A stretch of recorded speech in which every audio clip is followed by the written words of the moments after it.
tinha certeza que esse dia chegaria.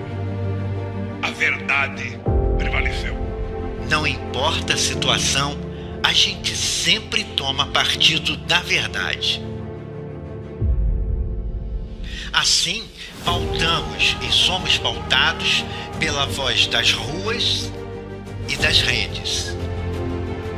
Estamos presentes nos momentos de luto e nos momentos de luta, sem deixar de transmitir a esperança.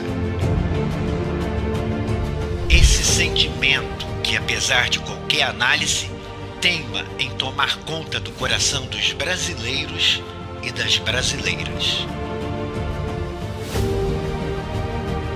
Daquelas que votam, das que se candidatam e das eleitas.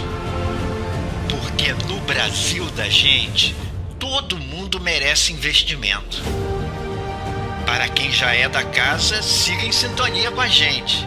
Para quem ainda não é, muito prazer. Fazemos parte da Rede Povo de Comunicação do PT. TV PT. Aqui brilha uma estrela.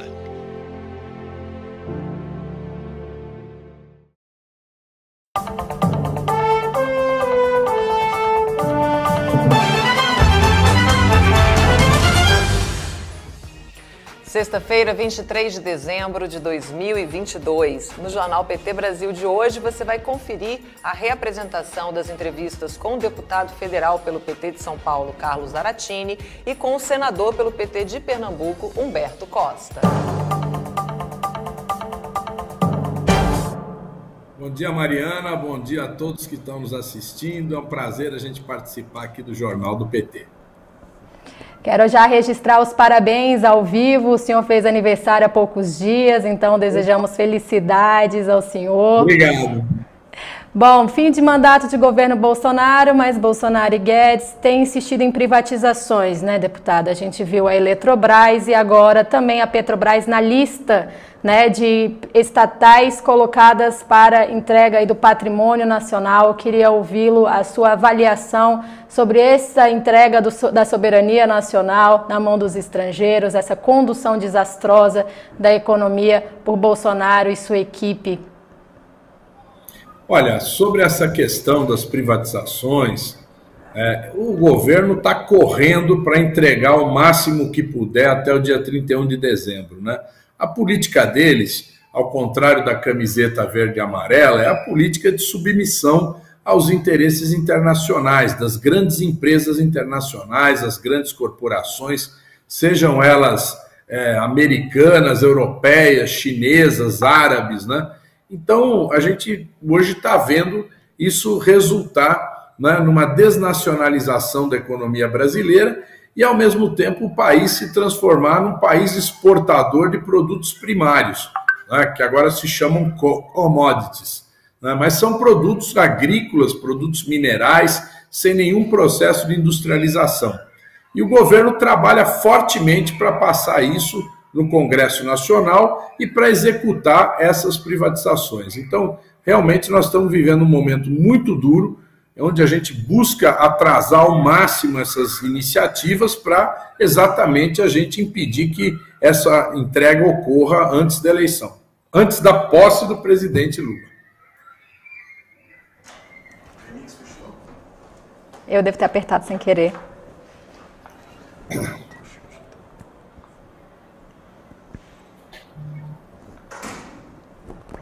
Obrigada. Bom, deputado, a gente teve aqui um ajuste técnico, acontece nos programas ao vivo.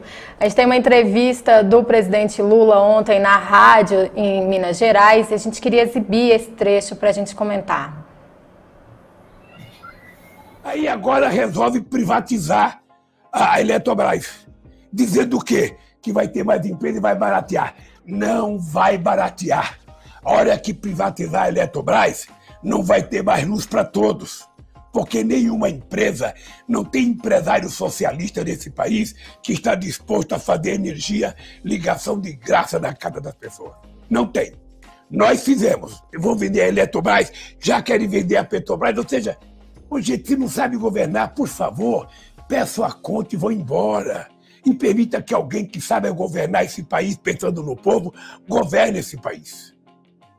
Esse país não precisa passar pelo que está passando.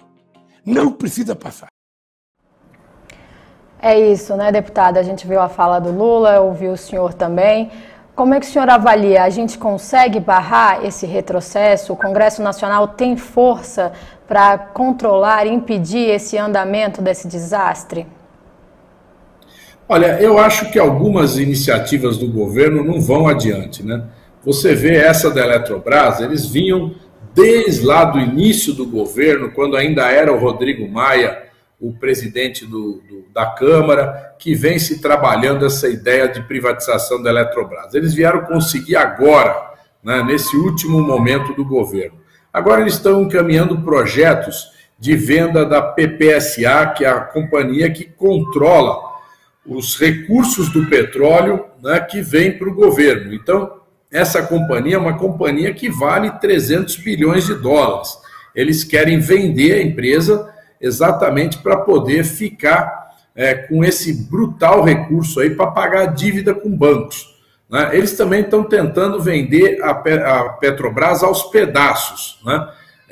Já privatizaram uma refinaria, que foi a Landulfo Alves, na Bahia, privatizaram a BR Distribuidora e a Transpetro, né? Mas, além disso, agora eles vêm falar em entregar o controle da Petrobras para o mercado. Eu acho que não vai haver tempo deles realizarem isso tudo. Eles não têm uma maioria para fazer isso no Congresso. Eu acho que o Congresso está, apesar do Centrão ter predominância, me parece que ainda não tem um consenso entre eles e o Centrão para avançar nessas pautas. É verdade, deputado. A gente sabe que a dolarização dos preços dos combustíveis tem sido aí responsável pela grande inflação, pelo aumento da carestia, pelo aumento da fome. Mas o governo federal tem usado várias justificativas. Disse que é a culpa da pandemia, disse que é por conta da crise, da guerra na Ucrânia e na Rússia. A gente tem aqui a matéria do PT Nacional dizendo: sem coragem para enfrentar o preço dos combustíveis, Bolsonaro mente para o povo. E eu queria ouvir do senhor, afinal, esses argumentos têm alguma base, algum rastro de verdade, ou é cortina de fumaça, porque o governo Bolsonaro realmente não consegue resolver, né, o problema dos combustíveis, não quer, e aí terceiriza a responsabilidade? Qual é a avaliação do senhor? Olha, na verdade, o governo Bolsonaro entregou o controle da empresa para os minoritários. Hoje prevalece a opinião e os interesses dos acionistas minoritários, que são acionistas, na sua maioria, de fora do Brasil. Então, o governo, como controlador da empresa, ele deveria, obviamente, realizar uma política que mantenha lucros, mas não lucros extraordinários, porque aí foge do objetivo desafiado. A empresa Petrobras foi nos anos 50 para garantir autonomia de combustíveis para o Brasil a preços módicos. Então não tem sentido você produzir um barril de óleo diesel, de gasolina ou gás de cozinha a um preço barato, porque o preço da extração no Brasil é barato, e vender ele ao preço internacional. Isso dá uma margem de lucro absurda e só interessa a esses capitalistas que são minoritários na Petrobras.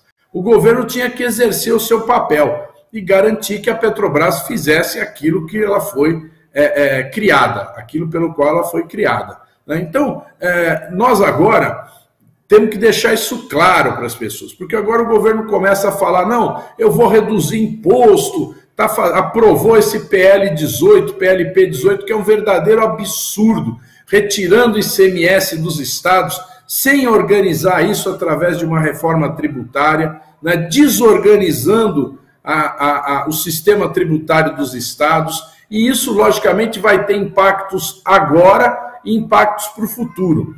O Itaú, os economistas do Itaú calcularam que o custo desse projeto é de 126 bilhões de reais por ano. Então, quer dizer, é renúncia fiscal. Daqui para frente, o governo federal e os estaduais abrem mão de 126 bilhões de reais por ano. Evidentemente, é uma política suicida que leva o país para o precipício. Verdade, deputada. A gente viu aí a batalha do PT durante o Congresso Nacional denunciando que esse projeto do ICMS não resolve, e agora a gente vê o governo federal dando voltas, tentando segurar o novo aumento do diesel, o novo aumento do gás, né, o novo aumento da gasolina. O senhor tem um projeto que foi aprovado, né, e a implementação ainda está bem devagar, para subsidiar o gás para os mais pobres. O auxílio gás, ou Vale Gás, que foi aprovado, um projeto de autoria do senhor, mas que a gente viu aí que ainda não chegou na ponta, né? O governo federal ainda não tem feito a implementação do projeto como deveria. Eu queria que o senhor falasse a respeito disso e também, na sequência, a gente comentar um pouquinho sobre São Paulo. Olha só, nós aprovamos o Vale Gás o ano passado, foi aprovado por unanimidade na Câmara e com apenas um voto contra no Senado, né? O presidente da República, politicamente, foi aconselhado pelos políticos a sancionar, até porque eles já previram que caso ele vetasse, o projeto seria derrubado. O nosso projeto prevê a distribuição do Vale Gás para 24 milhões de famílias. Aí o que a malandragem do presidente fez? Ele pegou, editou um decreto dizendo que devem ser priorizados as famílias de maior número de filhos, né? E reduziu o orçamento de forma que só essas famílias estão recebendo. Então, ao invés de 24 milhões de famílias, apenas 5 milhões e meio estão recebendo o Vale Gás hoje. Nós estamos lutando para ver se conseguimos ampliar isso daí. Agora mesmo, nessa discussão do PLP 18, nós tentamos incluir uma alternativa aqui na Câmara que propusesse ampliar para 11 milhões, garantir recursos para pelo menos 11 milhões. Mas, infelizmente, nós não conseguimos prevalecer nesse projeto. Muita batalha pela frente, né, deputado? É verdade. Com a perspectiva de vitória eleitoral em São Paulo, né, e quem sabe no Brasil, esperamos, como é que o senhor avalia que deve ser enfrentada a carestia no Brasil, o problema da energia, né, como o senhor imagina aí que um possível governo, tanto em São Paulo, do PT, ou um governo no Brasil também, do PT, vai enfrentar esses desafios que o brasileiro tem enfrentado hoje? Olha, ganhar o estado de São Paulo para nós é aquele sonho, né? É o sonho, e a gente imagina o que vai ser possível fazer tendo um governo federal com Lula e um governo estadual com Haddad. O governo de São Paulo é um governo poderoso, tem muitos recursos, tem muitas formas de atuação, consegue incidir em todas as áreas da economia e do social. Então, se a gente puder fazer uma política de educação articulada com o governo federal, uma política de saúde articulada com o governo federal, investimentos em infraestrutura de forma articulada, nós vamos conseguir dar um grande salto no desenvolvimento do país e do estado de São Paulo. Então, isso vai ser muito importante. A outra questão, né, é que nós precisamos sair da crise.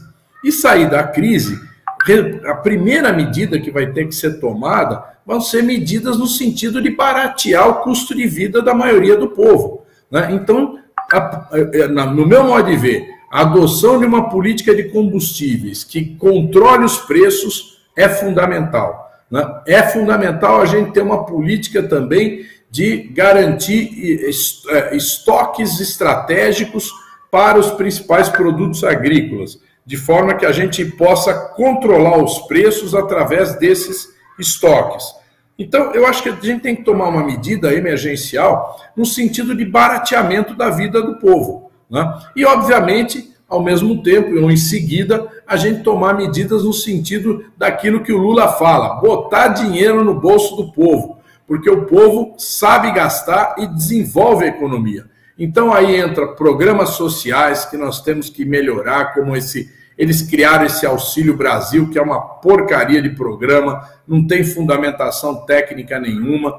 Nós temos que ampliar aumentar o salário mínimo, dar um aumento efetivo para o salário mínimo, para aumentar o poder de compra, não só para os trabalhadores da ativa, mas também para os aposentados. Então, nós precisamos cuidar dessas duas coisas, reduzir o custo de vida, aumentar o poder aquisitivo e, na sequência disso, evidentemente, ao gerar empregos no Brasil, que é uma decorrência dessas duas iniciativas. Bom dia, senador. Seja muito bem-vindo mais uma vez aqui a esse espaço ao Jornal PT Brasil. Bem, bom dia, Amanda. Bom dia a todos que acompanham o Jornal PT Brasil. Uma alegria poder estar aqui.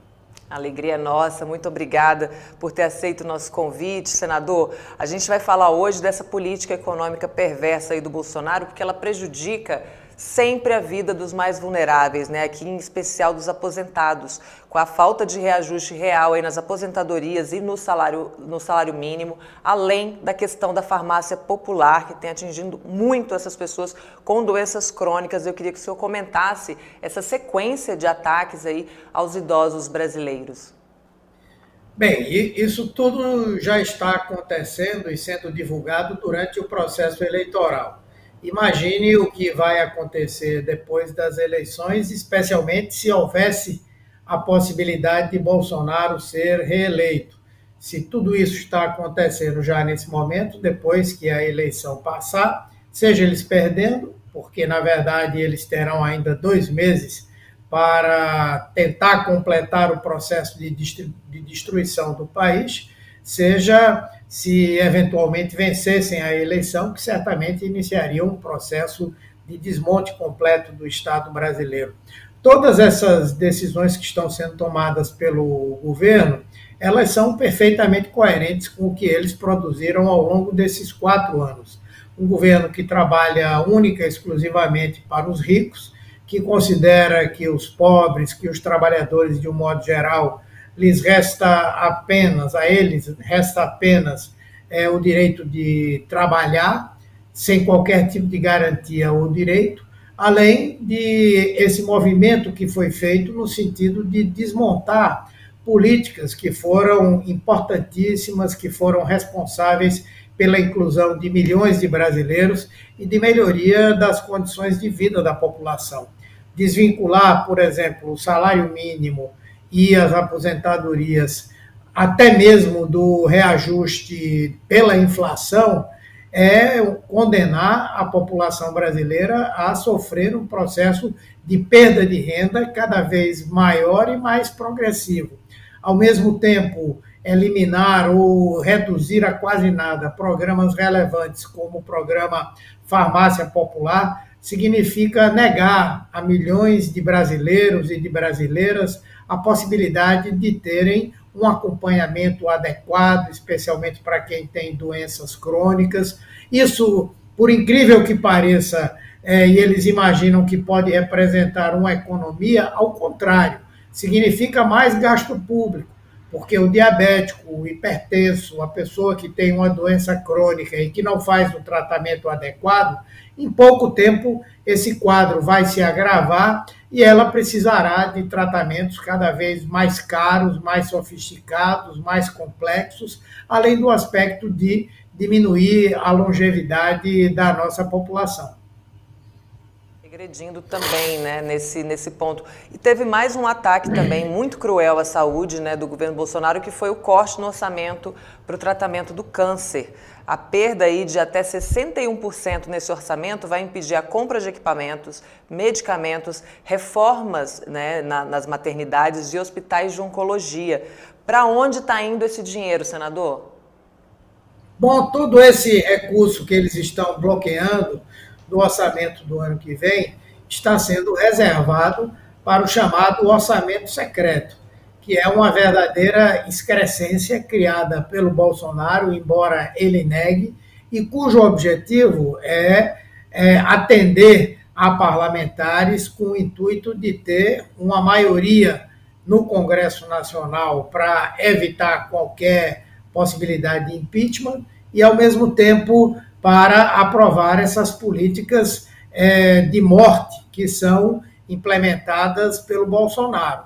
Só na área da saúde, por exemplo, estão bloqueados 10 bilhões de reais, que poderiam ser recursos utilizados, por exemplo, para nós rapidamente recompormos a cobertura de vacina que o Brasil sempre teve e sempre foi um exemplo para o mundo, de garantir que toda aquela demanda reprimida, gerada pela pandemia, gente que não pôde fazer consulta, gente que não pôde fazer exame, que não pôde ser operada, por exemplo, e que necessitaria de um reforço de recursos para que nós pudéssemos, inclusive, comprar serviços privados para reduzir drasticamente as filas hoje existentes. Recursos que são essenciais para a aquisição de medicamentos que estão faltando no Sistema Único de Saúde e também na própria farmácia popular. Então, na verdade, o objetivo de todos esses cortes tem a razão, não é, de garantir ao governo essa associação, eu diria até criminosa, entre o executivo e uma parte do legislativo, que passou a ser o verdadeiro executor e administrador do orçamento público, que, como já se diz, é público, né? Mas que, na verdade, sequer o conhecimento de para onde essas ações foram e quais foram os responsáveis pela indicação dessas ações, a população tem conhecimento, porque o orçamento, que por essência é público, tornou-se algo sem transparência e secreto. Senador, e tudo isso está acontecendo aí no momento que o Brasil tenta, né, pelo menos, se recuperar do trauma, do luto ali causado pela alta da pandemia, ali onde morriam aqueles milhares de pessoas por dia, né, todo aquele problema que a gente viveu. E lembrando aqui que Bolsonaro negou a gravidade da pandemia, negou assistência à população, sonegou vacinas, atrapalhou o trabalho de prefeitos e governadores e agora ele mente mais uma vez dizendo que não há crianças morrendo de Covid, que a gente está enfrentando esse novo problema, que não tem vacina para as crianças até 5 anos. Se houvesse uma outra pandemia, senador, quem teria mais condição de fazer esse enfrentamento, o Lula ou o Bolsonaro? Obviamente que o presidente Lula, né? Na verdade, na primeira pandemia que nós tivemos, a mais importante que nós tivemos no início desse século XXI, que foi o H1N1, o Brasil foi um exemplo mundial. Nós conseguimos vacinar 80 milhões de pessoas em 100 dias. E o Brasil tomou todas as medidas preventivas necessárias, de esclarecimento da população, de abertura de leitos, enfim, de tudo que fosse necessário para que aquela pandemia não se alastrasse no nosso país. E certamente, na possibilidade, que não é remota, de nós termos que enfrentar novas emergências sanitárias, não há como comparar, não é, o posicionamento de um governo de Lula, de um governo do PT, com um governo como esse de Bolsonaro. Nós, inclusive, na nossa proposta de programa para a área da saúde do futuro governo Lula, colocamos lá claramente a implementação de um grande complexo de vigilância epidemiológica no Brasil, envolvendo o Ministério da Saúde, os governos estaduais, as prefeituras municipais, os institutos de pesquisa, as grandes empresas hospitalares privadas também, num processo permanente que nos permita, num curto espaço de tempo, detectar doenças novas, doenças que estão ressurgindo, ameaças à saúde pública e assim podermos agir rapidamente para bloquear na origem a possibilidade de expansão desses problemas, não é? Então, eu não tenho nenhuma dúvida de que o Brasil vai estar muito mais seguro nas ações necessárias à promoção e preservação da saúde da população sob um governo do PT do que sob um governo como esse Bolsonaro. Senador, eu queria aproveitar a sua presença, porque tem aqui um espectador que questiona o seguinte, assim, vocês estão dizendo que negou, né, a assistência à população. E o Auxílio Brasil de R$600? O senhor pode explicar, por favor, por que existe o auxílio, de quem foi a iniciativa e como é que foi essa luta para que o povo pudesse receber esse dinheiro? A iniciativa foi do próprio Congresso Nacional, nós do PT incluídos, né? O governo foi, no primeiro momento, reticente a essa possibilidade.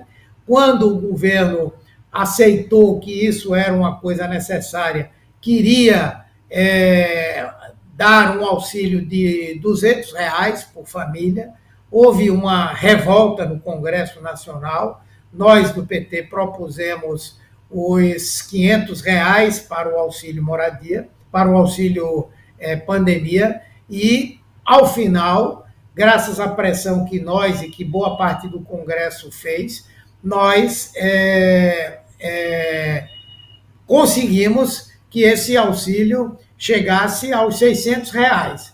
Mas é bom lembrar que pouco tempo depois, quando o auxílio teve o fim da sua primeira validade, e o governo só veio adotá-lo meses depois, adotou com um valor de R$400 apenas. De modo que nunca foi uma prioridade do governo Bolsonaro, né, atender a população no sentido de garantir que não houvesse perda de renda, ou pelo menos que, se essa perda acontecesse, ela fosse mínima, para que as próprias famílias pudessem permanecer em suas casas sem se expor ao vírus, o que terminou acontecendo porque Bolsonaro boicotou todas as medidas preventivas para evitarmos, né, que houvesse a propagação da doença. Lembrando que faltam 9 dias para a alegria tomar posse e a gente ver o presidente Lula subir a rampa do Palácio do Planalto. Bom dia para você e até segunda-feira. Se eu tivesse todo o ouro do mundo, eu ainda não poderia pagar a gratidão que eu tenho com o povo brasileiro. Lula presidente. Da perseguição política à esperança renovada. Episódio 5. O ano é 2022. Lula assume mais uma vez o desafio de se candidatar à presidência da República para recuperar e reconstruir o Brasil, com base na democracia. Mas uma democracia onde todos e todas tenham acesso a oportunidades, à comida, à moradia, à saúde, à educação. Eu tô feliz porque as pessoas que imaginavam que ia acabar com a gente, as pessoas que acharam que me prendendo iria acabar com o movimento, eles achavam que ia parar com a luta.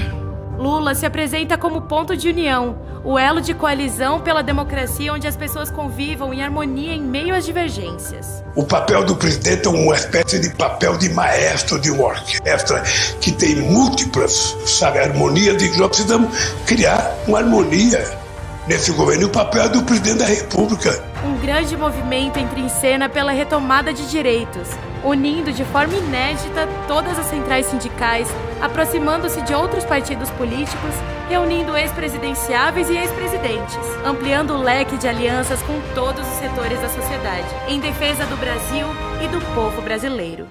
Mesmo que a gente não pense igual em tudo, nesse momento algo muito mais importante nos une.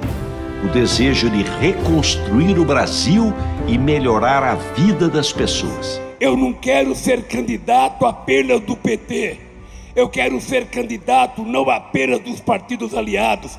Eu quero ser candidato de um movimento, das pessoas que amam, das pessoas que gostam de paz, das pessoas que têm amor,